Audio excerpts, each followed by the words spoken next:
So I have a question regarding loss. It's interesting how we come together in relationships and life and family, and it's so beautiful coming together, and it gets so familiar communing and being close with one another. And then as we go apart through death or through splitting up or just distance, you know, there's always, even with the people who are really steeped in this work, it seems like there's always some pain of that sadness, of that loss, that missing. We're trying to help you get over that. And the reason for it, we want to hear more from you if you've got more, but the reason that the thing that we really want you to hear about that is that most people have been looking for love in all the wrong places. They've been looking for security in all the wrong places. They've been looking to others to buoy them and complete them. And so then when something happens, in other words, you can't control what others do, then sometimes you feel like a puppet who has been let go, they've let go of your strings, and now you don't have any support for a little while.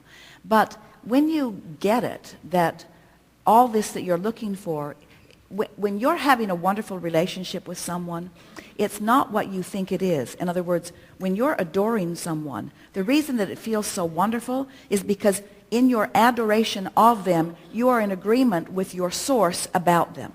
So it's sort of like when you say to someone, I love you, what you're really saying is, I love you, and since my inner being loves you, then I am not providing any disconnection between myself and my inner being as I hold you as my object of attention. When you say to someone, I hate you, you make me feel bad, what you're really saying is, I'm not looking at you as my inner being looks at you, so I'm using you as my excuse to disconnect from who I really am. So when you get everything into that context, so that you are looking for your alignment first, you are looking for your vortex first, you're caring about how you feel first, then your relationships all become very healthy relationships, because now you're not depending on someone else for the way you feel. And when you think about it, those are the most delicious relationships of all, because the worst relationship in the world is to say, hello, who is it?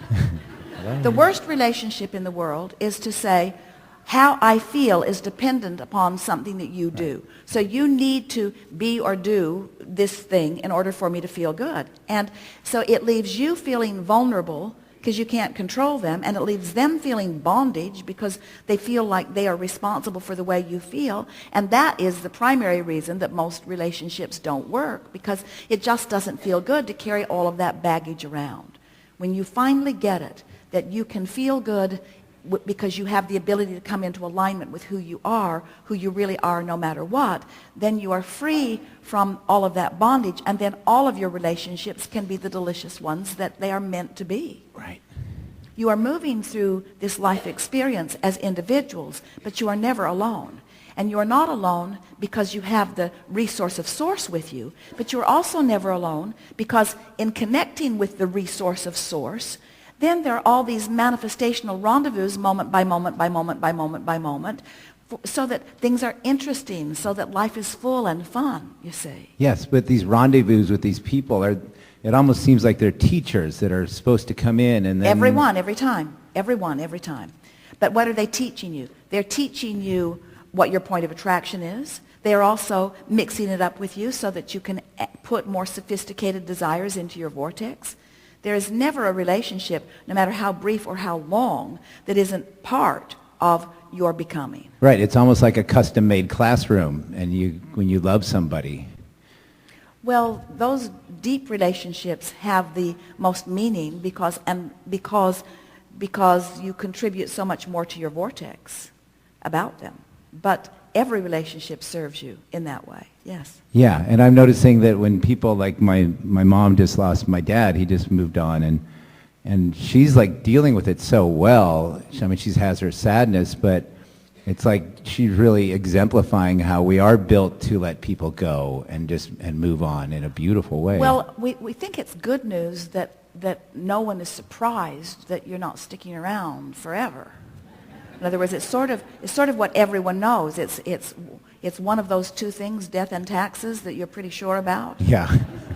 And so of course, it's something that everyone is aware of, but what we're wanting, and we think you're saying it too, is that while it certainly is something that everyone should not be surprised about, it also is something that almost no one ever is ready for or no one ever wants, because you have often placed your dependency for joy upon your relationship with others.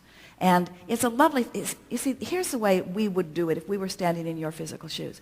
Because we think it is lovely to love. We think it is lovely to be in love. We think it is lovely to want to be with people. We think it is lovely to want to continue life experience with one another. We think it is lovely to want long, deep, rich relationships with people. All of that. We're not trying to talk you out of having these really meaningful, intimate, delicious relationships, because that's all a fabulous part of life. But when the relationship is necessary for the vortex, then it's backwards. When you get into the vortex and the vortex then creates the relationship, that's the harmony. it. That's the deliciousness that you're Right. looking for.